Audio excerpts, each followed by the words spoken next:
Yeah. Good afternoon again. Now I will briefly take you to the activities and policies that Maharashtra Forest Department is following for the conservation of tiger, for the well-being of wildlife and tiger in particular.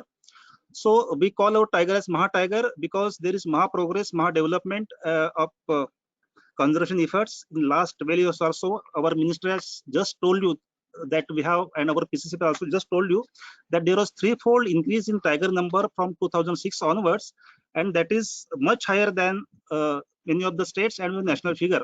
So now we'll take you to the Maha Tiger, the proactive tiger states, and the significant initiatives that we have taken up in last maybe around 2 decades or so. Next.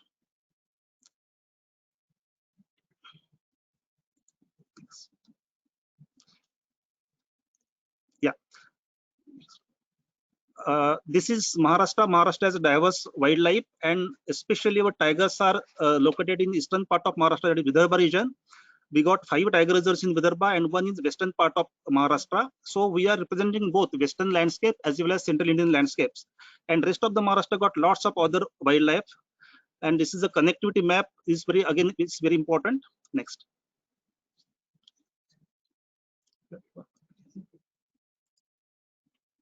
Yeah. So Maharashtra, I'm sorry, it is 1970, 73. So we got a history of tiger conservations since 1973. We got our first tiger reserve Melghat notified in 70s, and the last one, that is last 3, actually they came up in last 10 years. So we got a long conservation history, and we represent both the Western Ghat landscape and Central Indian landscape. We got the highest number of tiger reserves along with Madhya Pradesh, and Maharashtra is one of the most important tiger destinations for the ecotourist. In Maharashtra, we got around 40% tigers. They live outside tiger reserve, that is in areas like Brahmapuri or Chandrapur or Nagpur and other such areas. And in last ME, that is management effectiveness evaluation, out of these 6, 4 of the tiger reserves they got very good. That is the top ranking. Next. We face lots of challenges. There are lots of issues of habitat degradation and again connectivity because of certain developmental activities, transmission lines, canals, railways and roads, some anthropogenic pressures, and organized poaching was one of the major threats in Maharashtra a few years back. And there is the issue of human tiger or human wildlife conflicts, very prominent issue in region of Vidarbha. So these are some of the major threats to tiger of Maharashtra. But despite all these things, we tried to achieve the present population of about 312. Next. These are some of the threats, that is linear developments. Next. And you can see here we got around 312 tigers in last estimation. This is almost 10% of the national figure of tigers, and about 30% of the total tigers in Central Indian landscape. Is much rapid increase in numbers. Next.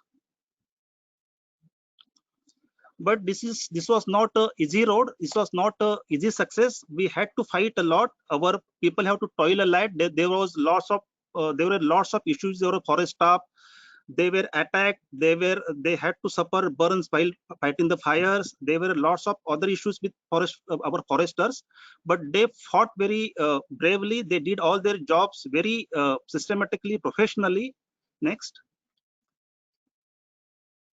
Then we did have a wonderful anti-poaching records during 2013 to 15. We could nab around 50 odd poachers who were connected to organized gangs, and after there were Bahelias, Bavarias, and Pardis also. So after their arrest and they were taken to the task, most of the organized poaching was stopped from central, not only Maharashtra but adjoining states. So that was a landmark development, and that was a landmark thing that has happened in the conservation of tiger in Maharashtra. Next. These are some of the poachers you can see. Next. Then tigers, they normally, we know that tigers and people, they live together in Vidarbha region, especially all the villages and the tigers, they coexist and they cohabit. And of course, there are negative interactions, negative interface, and because of this conflict-like situation, local people have to suffer a lot. There is huge toll to the human life, the cattle life, and of course other loss of crop because of herbivores. So we got very much tolerant people. If you see the cases in other states, probably Maharashtra people, despite these numbers, you can see more than 400 people were killed in last 10 years, more than 33 lakh cases of crop damage were reported, and more than 72,000 cattle depredation cases were reported in Maharashtra in last 10 years. But despite that, despite this problem, our people tried to conserve tiger. There was not much protest. There was not much this one against the tiger as such. So this success also is a success of our villagers. Next. Maharashtra is a productive state that we have just discussed. That is, we got one of the finest packages for village rehabilitation in India. Then one of the finest packages for ex gratia amount. Then we do have wonderful schemes like Dr. Shama Prasad Mukherjee scheme for village eco development, and there is a good amount placed for the disposal of the village. Around 25 lakh is given to each village. Then for local management, there is no dearth of funding support in last few years. Out of the 8 STPFs that India has, we got 4, and we are considered them as early as 212. We got a very active cyber crime cell in Melghat Tiger Reserve, and that has a very important role to play in busting international or this one organized crime gangs. Then Maharashtra got a good conflict strategy. We try to mitigate the conflict, we try to minimize the conflict through our active RRTs, and we got a TTC, and we got village level primary response teams also. With help of some of the NGOs, we have started them. And of course, Maharashtra is known for its conservation-friendly policy. Maharashtra is a state which has its ecotourism policy, its JFM and eco-development policy, and all policies, they are, of course, they are in the line with the national policies, but they are much better than many of the states. Next. Yeah, I already discussed. Apart from these things, we also pull in the money funding support from different things, like we got this funding support from Bakarleaf, then National Adaptation Fund from climate change. Then we got one very ambitious scheme of village social transformation mission, where more than 1,000 villages, they have around these tiger reserves and PAs, they have been treated for different activities. We got this integrated tiger habitat conservation program supported by this KfW, German Bank, and IUCN since last three years or so. Our tiger conservation foundations are also doing good works, and we do get some support from the CSR and many NGOs. And of course, with help of Wildlife Institute of India and some other researchers, we do have a good research initiatives also in Maharashtra. Next. This STPF. Next. These are some of the activities, habitat intervention that we do as per the management plans. Next. Conservation education is one of the important things that we have. We got something called as Nisarga Anubhav, where the local people and local students, especially, they are taken to the tiger reserves with the supported by the Tiger Conservation Foundation. If I take the case of Tadoba alone, they have so far taken around 10,000 students from adjoining areas, adjoining schools to Tadoba, and they were exposed to the wilderness. So this is very systematic program run by the Maharashtra Forest Department for the conservation education. And of course, there are different activities for the sensitization of the local people as well. Next. Dependence of forest has to be reduced, and we try a lot to reduce the dependence through different training programs. We train them at different places, like in Pench, in Chindwada. Different activities are taught to them. It is fully supported by either Tiger Conservation Foundation or some other sources, but we try to minimize this forest dependence by providing them alternative livelihoods in different villages. Next. Maharashtra is neighbor of Madhya Pradesh and Telangana in respect to tiger, this one connectivity. So we do have regular interaction meetings and training programs with Madhya Pradesh and Telangana Forest Department. We got very good interaction, very good coordinated efforts with Madhya Pradesh Forest Department, especially Pench Tiger Reserve, and of course Kawal Tiger Reserve, Adilabad, and other areas in the Telangana and that region. Next. Ecotourism is important tool, as everyone knows, that plays important role. There are lots of visitors, and we get lots of goodwill ambassadors out of these visitations. So Maharashtra in last 5-6 years has become one of the hot destinations for tiger tourism especially, and of course other wildlife tourism. And many of you might have seen this Tadoba's stories. That episode they are broadcasted on YouTube by Tadoba, and they were followed by so many people that is as good as some of the finest channels on this nature broadcasting. So we got wonderful areas, wonderful this one, and we get lots of income. And this gate money and other tourism income is utilized for, of course, local people, local welfare, habitat conservation, everything through Tiger Conservation Foundation. Next.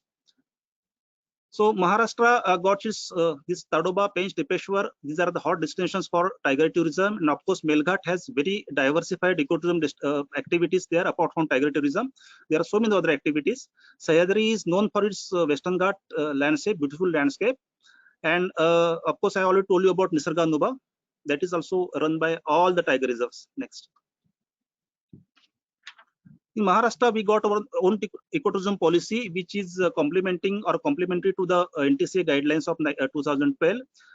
We got something called as the Community Nature Conservancy. We got government resolutions for that, where the private land adjoined to the PA can be taken up for the conservation efforts, where people don't go for cropping, they don't till it, but it is given for conservation. And likewise, we create additional habitat for the wildlife. So there are GRs for that, and a couple of places there it is going on now. Entire money for this tiger conservation is used for the welfare of measures of the villagers. And Maharashtra also got a wonderful example of co-management of ecotourism. We do have EDCs running certain areas, like in Tadoba or in Melghat. We got EDCs managing the affairs of local gates, local tourism. That is one of the important things that we do have. And we do have future plans for having some safaris in areas like Tadoba, Tipeshwar. Next. Active management is part of good tiger conservation. So we do follow active management. Then we do involve people in research, monitoring, use of modern technology, and of course, at certain mitigation and retrofitting measures. These are some of the tools that we use for the tiger conservation. So we involve Wildlife Institute of India for this research activities. Then at present, we are having this one wonderful rewilding experiment of tigers in Pench Tiger Reserve. And recently the committee has certified that this has done the wonderful proper rewilding training, and that is fit to be released. In Pench, Maharashtra, we got the National Adaptation Fund from Climate Change, one of this kind project, which will mitigate the carbon footprints, but will also eco-restore the area. So this kind of other activities also we do carry out. And mitigation measures, I will show some slides later on. Next. So these are the, everybody knows that this is the NH44, and this special underpasses, around 9 underpasses were specially designed and prepared with help of the technical expertise of Wildlife Institute of India. And these underpasses are now actively used by different animals. Dr. Bilal may be presenting about it later on. But this is one of the unique this one mitigation measures that we have taken up as early as 2016-17 or so. Next. Of course, monitoring using modern technology, we involve Wildlife Institute India. This is the C1 tiger, walker tiger, everybody knows, who walked for more than 3,000 kilometers and created a history of itself. And it has given wonderful data to the people. Dr. Bilal may share some data on it later on. Next. This is rewilding in Pench Tiger Reserve. Next.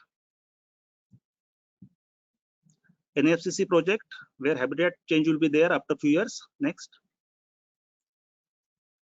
This is not only government job. Tiger conservation has to be done with help of the other stakeholders like civil society members, NGOs, media, researchers, and of course judiciary.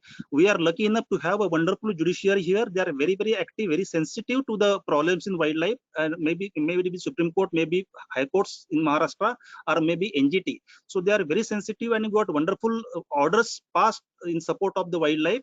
We got very sensitive media, and they take up lots of issues. And NGO, there are lots of NGO. I can't name everyone, but some of them are WWF, WCT, then WTI, EcoPro, or TRAC, WRCS. There are many NGOs working in Maharashtra since last several years. They support us in funding as well as training, technical things, and other field research, or of course field training. So NGOs also contribute a lot. Then of course, next. The way forward. From here, we have to take our policies ahead. We have to take whatever number that we got, whatever achievements that we achieved, whatever success that we have to we have to safeguard the interest of tiger as well as the local people. So our priorities for coming days will be to mitigate the human tiger conflict and to manage them very effectively. We need to safeguard their habitats and their corridors very effectively and systematic way. Involving more and more stakeholders for conservation efforts of tiger is also a key for the success. We will have a better management practices, better management policies for the lesser known wildlife, like say forest owlet over here in Melghat. And of course, we need to promote the active management practices for tiger conservation. For example, we may have to translocate some of the tigers from one place to other place. So that we'll be doing. So these are some of the things that I wanted to highlight. So thank you very much for your patient hearing. Thanks again.